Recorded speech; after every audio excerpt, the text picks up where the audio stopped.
My dear souls, my sisters of heart and spirit. Today, I would like to ask you a question, simple in appearance, but whose answer can shake the foundations of our inner world. How many times have you said yes while everything inside you was screaming no? How many times have you accepted a request, a burden, an energy that did not resonate with the whisper of your soul? It's an experience we all share, isn't it?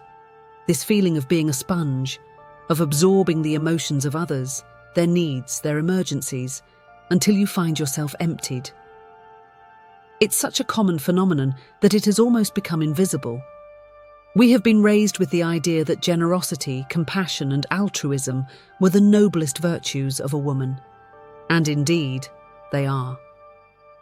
But what happens when this generosity turns into self-forgetfulness?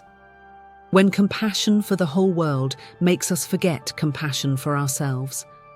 I have personally known this fatigue, this weariness that cannot be cured with rest. It is not a fatigue of the body, but a fatigue of the soul, a sign that a part of us, the most sacred, has been left aside. It is the silent exhaustion that awaits us. We, the guardians of homes, the creators, the mothers, the friends, the lovers. We have the wonderful and heavy responsibility of cultivating and protecting our feminine energy. This energy is our source of life, our creativity, our intuition. But it is also of an infinite delicacy. It is a secret garden that must be cherished, and too often we open the doors of this garden to all winds, to all guests, without taking the trouble to ask ourselves if we have the strength, if our soil is not already too arid. Feminism, for me, has always been a quest for wisdom, not a war. It's about reconnecting with one's inner strength, with the freedom to be oneself, to rediscover that power that has been so long muzzled, veiled, or even mocked. It is a return to the ancient goddesses, the wise witches of the forests, the figures who knew that their power resided in listening to their own bodies, their cycles, their intuitions. They knew the sacred art of protecting their space. They knew that saying no to what diminished them was saying yes to their own light. And that is what we are going to talk about today. The art of setting your limits. It's not about building walls to isolate ourselves, but about drawing a circle of protection around us, a magical circle inside which we are safe. We will explore this act of wisdom, which is not a sign of selfishness, but an act of profound love for oneself and therefore for others. For how can one give water if one's own well is dry? How can one light the way if one's own flame is flickering? The limits we set are not barriers, but the sacred contours of our being. This path we are starting together is not one of confrontation, but one of clarity. It's not about hardening, but about strengthening oneself. We will explore together 3 keys of feminine wisdom that will allow you to recognize the infinite value of your energy and learn to protect it. For the first step towards a richer, more fulfilling, more aligned life is to understand that your inner peace is not negotiable. If this path towards feminine wisdom resonates with you, I discreetly invite you to subscribe to the channel The Wise Woman so that we can continue this journey of transformation together, one word, one idea, one meditation at a time. First key, inner listening. In our journey toward feminine wisdom, after setting the stage for what exhausts us, we arrive at our first key. It is not a key of action, but a key of perception. It is the key of inner listening. If you were to close your eyes for a minute and let all the noise of the outside world fade away, what would you hear? I'm not talking about the street noise, nor that of your thoughts, but the voice that is hidden beneath all of that, the whisper of your soul. We, women, have inherited such a sharp sense of listening that we often project it entirely outward. We listen to the needs of our children, the worries of our friends, the expectations of our partners, the demands of our colleagues. We are experts at listening, but we have unlearned how to listen to our own body, our own heart, our own spirit. We have often been led to believe that this intuition, this voice that resonates within us, was nothing more than a simple impression, a sensitivity to be set aside in favor of logic and reason. However, this voice is the greatest tool of wisdom you have. It is an infallible guide. The greatest feminist act a woman can perform today is perhaps to trust her intuition, to let it take the lead, to let it be her inner compass in a world that would have her be a simple compass directed by the gaze of others. For generations, we have been taught to apologize for existing, to make ourselves small to take up less space. We were told that our power did not reside within us, but in our ability to please, to serve, to be likable, to be useful to others. We were pushed to believe that limits were a sign of selfishness, a flaw in our character. But let me tell you this, with all the conviction of my heart and soul, inner listening is not a weakness. It is the first line of defense for your energy. Your body is a sacred temple, a living library that has memorized each of your experiences, each of your joys, each of your pains. And it has its own way of speaking to you. It uses a language that most of us have forgotten how to decipher. It speaks through signals, subtle sensations, slight discomforts that are there long before the lightning strikes. How many times have you felt a tension building in your shoulders before a conversation you dreaded? A small knot in the pit of your stomach before accepting an invitation that didn't thrill you?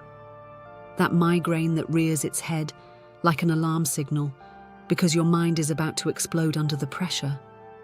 These are the whispers of your soul trying to make their way through the chaos. These are your limits expressing themselves physically. The soul speaks through the body, and it is up to us to listen to it. It's not just the body that speaks, it's also emotion. Have you ever felt that feeling of irritation, of resentment that suddenly floods you after saying yes to something you didn't want to do? That is the price of your energy that you are paying. The price of this betrayal against yourself. Guilt is an emotion that has been ingrained in us as a second nature. We are made to feel guilty when we take time for ourselves, when we grant ourselves the right to rest, when we say no. And this guilt is a powerful poison that makes us doubt our own worth. Inner listening teaches us to recognize it for what it is, a self-defense mechanism that we have turned against ourselves. So, how do we find this connection again? It's a bit like relearning how to breathe after being underwater for too long. It is a daily practice, a practice of presence. There is a small ritual that I like to suggest, a simple internal check-in. Before you say yes to anything, take a micropause.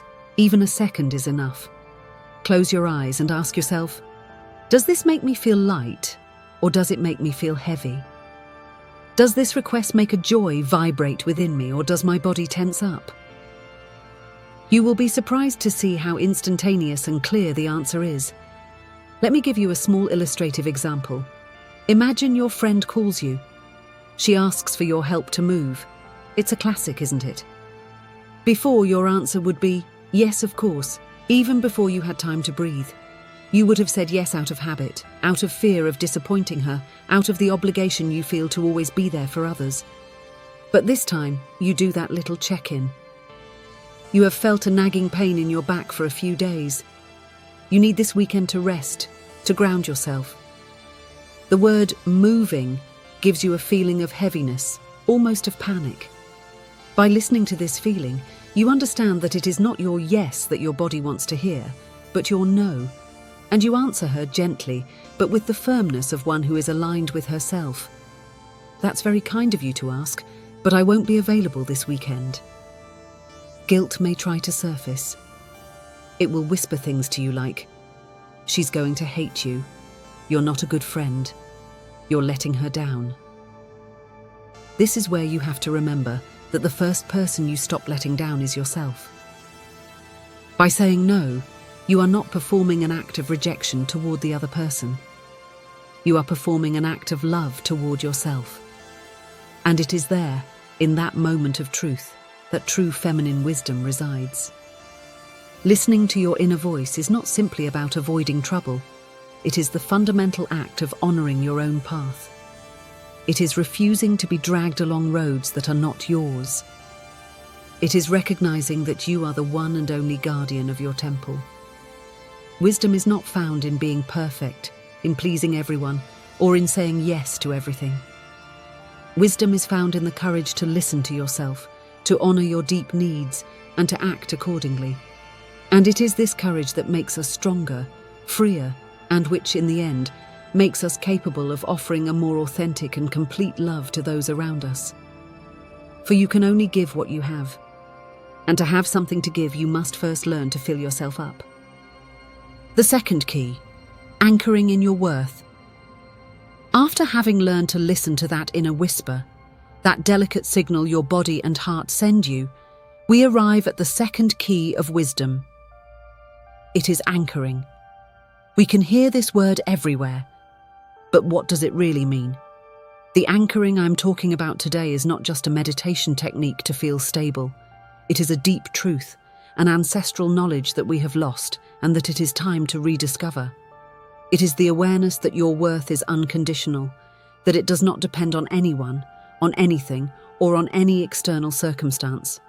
It is the certainty that you are worthy of respect, time, and space simply because you exist. For generations, we have been conditioned to believe that our worth was a form of currency.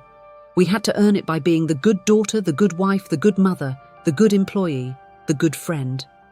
We were made to believe that our worth rose or fell depending on the opinion of others, the compliments we received, the favors we did, our ability to be useful, always and everywhere. Imagine a river that was forced to prove to every rock, to every tree, that it had the right to flow. That would be absurd. The river flows because it is a river, and you have the right to be, to rest, to say no, because you are you. This is where the true revolution of feminine wisdom lies. It's not about taking, but about giving yourself permission to be. The act of setting your limits does not come from anger or selfishness, but from a source of self-love so deep that it can no longer be denied. It is an act of affirmation. I am here. My peace is sacred, my energy is precious, my time is not for the taking, my worth is not negotiable. It is a declaration of inner independence that frees us from the chains of approval and the judgment of others. I once met a woman who was the embodiment of this dilemma. She was the person everyone asked for help. Her friends would call her to move, her colleagues to finish their files, her neighbours to water their plants. She always said yes, and so gracefully that no one could imagine the exhaustion she felt. Deep down, she thought her worth was directly proportional to her ability to be useful. She saw herself as a battery that everyone could plug into. The problem is, no one cared about recharging her.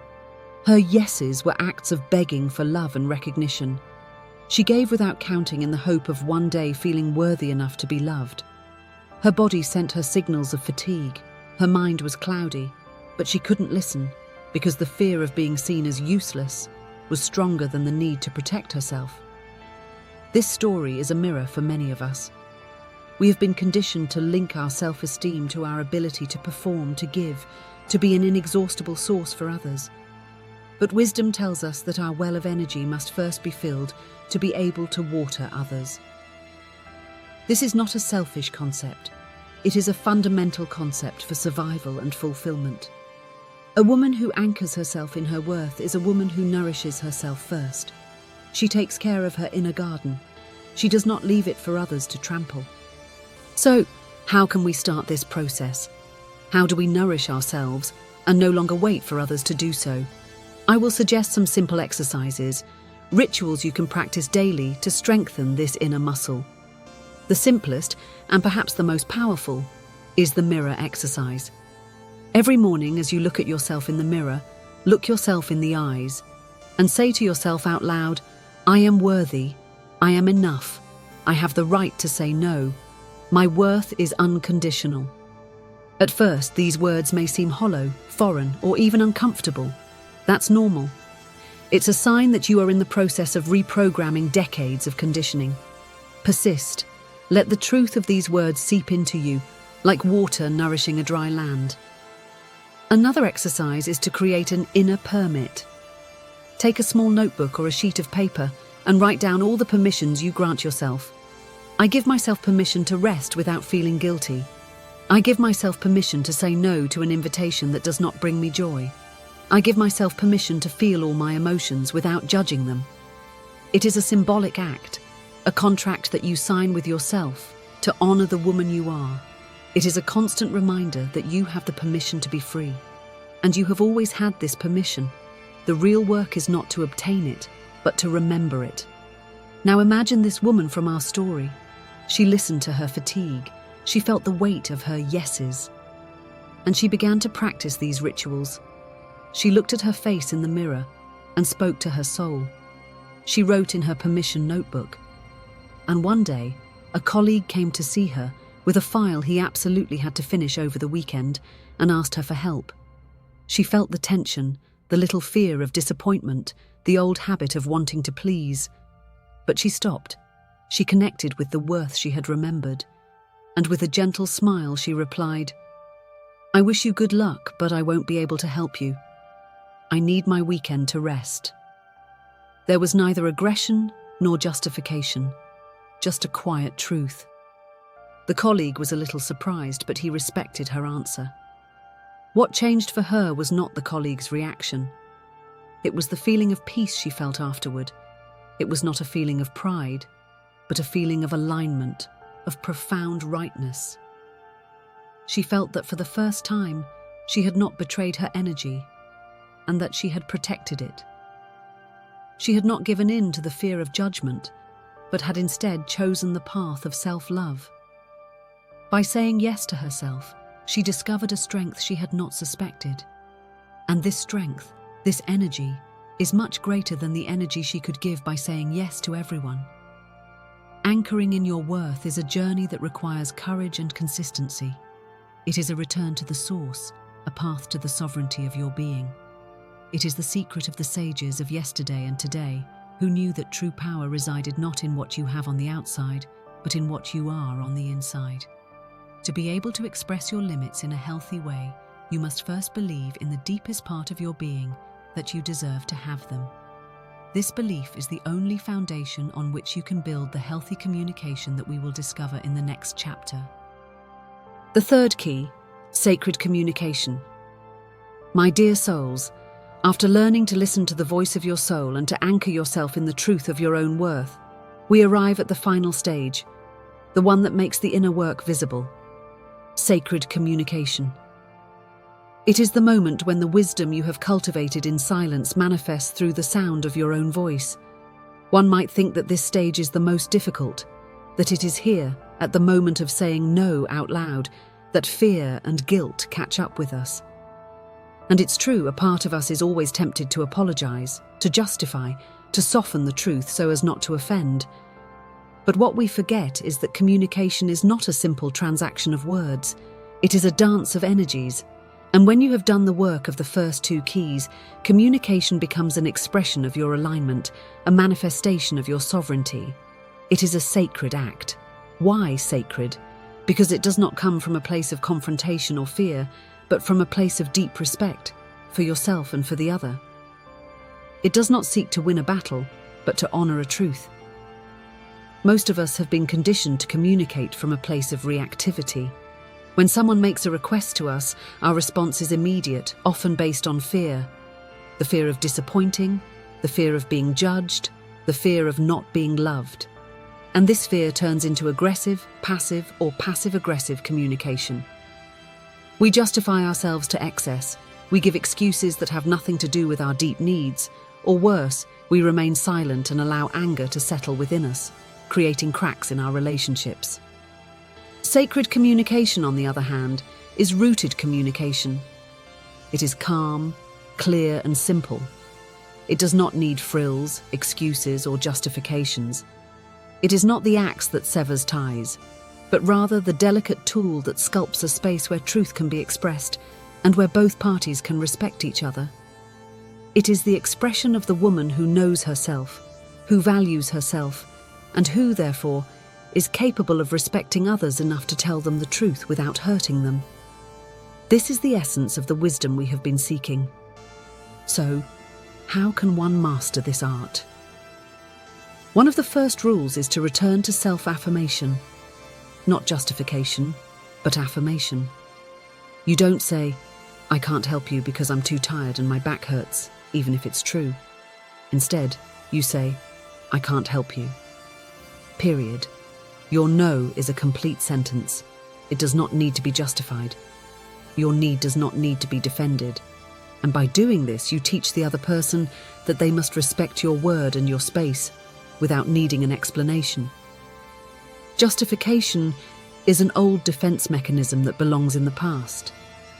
Affirmation, on the other hand, belongs to the present. Another key element of this communication is the language of I. It is a very simple but extremely powerful tool. Instead of saying, "You always ask too much of me," which is an accusation, say, "I feel overwhelmed by the number of requests right now." This does not place blame on the other person, but expresses your inner truth. It is one of the first steps toward adult and conscious communication. It's like saying to someone, "Here is my part of the story, my feelings, my limits. What about yours?" This opens a dialogue instead of forcing the other person into a defensive position. It is the most humble and strongest act of communication there is. Let me give you a few simple scripts, like illustrated examples that you can use in your daily life. I have often found myself, like you, in situations where I wanted to disappear to avoid confrontation. But I learned that you can say no without apologizing and without breaking ties. Imagine a friend who is in the habit of calling you every evening to vent. You love her, but you need your space and calm after a long day. The old version of you would have said, "Oh, I'm sorry, I can't talk tonight, I'm too tired." The new version of you, anchored in your worth, could say, "I love you very much, but I am not available to discuss this right now. I'm sending you all my strength." It's a no without justification, but filled with love. And it is a no that respects your need and your relationship. At work, your superior comes to you and asks you to work on an additional project, even though your workload is already enormous. The old version would have said, "I don't know if I can. I'm already on Project X and Project Y and Z." The new, wiser, calmer version could say, "Thank you for thinking of me for this project. I am not in a position to take it on right now." It's a short, concise answer that leaves no room for negotiation while remaining professional. It's the art of saying no with a background yes, a yes to your own integrity. The biggest challenge of sacred communication is not finding the right words, but saying them without a shadow of fear. It is a practice that requires being fully aware of your own power, and this power is the power of your truth. It is not a power that you take from others, but a power that you give to yourself. It is feminism in action, at the most intimate and powerful level there is. So if I had to summarize this stage, I would say that sacred communication is an act of daily magic. It transforms fear into strength, confusion into clarity, and conflict into respect. It is the ultimate expression of self-love, and it allows us to surround ourselves with people and situations that respect our energy, our time, and our worth. It is the beginning of a new chapter, not only for you, but also for all the women who will listen to you, a chapter where wisdom becomes our guide, where authenticity becomes our strength, and where no becomes a yes to the life that makes us vibrate. We have listened, we have anchored ourselves, and now we are ready to communicate with wisdom. After having dived into the depths of ourselves, to listen to that sacred whisper that guides us, after having anchored ourselves in the certainty that our worth is unconditional, and after having learned to express our truth with calmness and clarity, we can feel the transformation. We have done much more than learn to say no. We have relearned how to say yes to ourselves. It is the most beautiful and most powerful of confirmations. The 3 keys we have explored are not doors that one opens once and for all, then closes behind oneself. They are the 3 pillars of an inner temple, that of our feminine wisdom. This temple, we must take care of it every day, nourish it with our consciousness, our love, and our courage.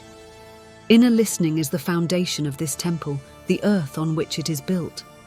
Anchoring in our worth is its central pillar, the one that keeps us upright and unshakable, even in the face of the greatest storms. And sacred communication is the roof that protects us, the sanctuary that ensures our peace and security. This is the heart of feminine wisdom, that which is not found in books, but in the body, in the breath, in the beating of our heart. It is a return to our most natural state, that of a free and whole woman who is no longer afraid of her own power. So, to seal these learnings and allow you to integrate this new energy into your daily life, I would like to invite you to a small, very simple meditation that you can do anywhere, anytime. I invite you to close your eyes for a moment, wherever you are. Take a deep breath and feel this fresh, pure air fill your lungs. Exhale gently and let go of all the tensions you might still be carrying on your shoulders. Take another breath, and this time, with your mind, focus on the center of your chest. Imagine a small light, a spark, which is the heart of your energy, the sacred fire of your essence. Now, with each exhalation, let this light grow. Let it radiate gently and calmly. Visualize it expanding beyond your chest, beyond your body, to form a circle of protection all around you. It is a circle of golden, soft and warm light. Feel it around you like a peaceful bubble. It is not a wall, it is a filter. It is porous to everything that is love, joy and kindness, but it is firm for everything that exhausts you, everything that is not aligned with your inner peace. It protects you from judgments, expectations, criticisms. It anchors you in the space that is yours. Feel this sense of profound security. This space belongs to you. No one can take it without your permission. Gently open your eyes. This space is always there. You can visualize it and anchor yourself in it every time you feel that your energy is threatened. It is your tool, your wisdom, your power. We are coming to the end of this video, but it is only the beginning of our journey together. If these words have resonated with you, if you feel that your soul has recognized itself in this quest, I invite you, very gently, to subscribe to nourish your feminine wisdom every day. I wish you a life filled with peace, love, and the deep wisdom that resides within you.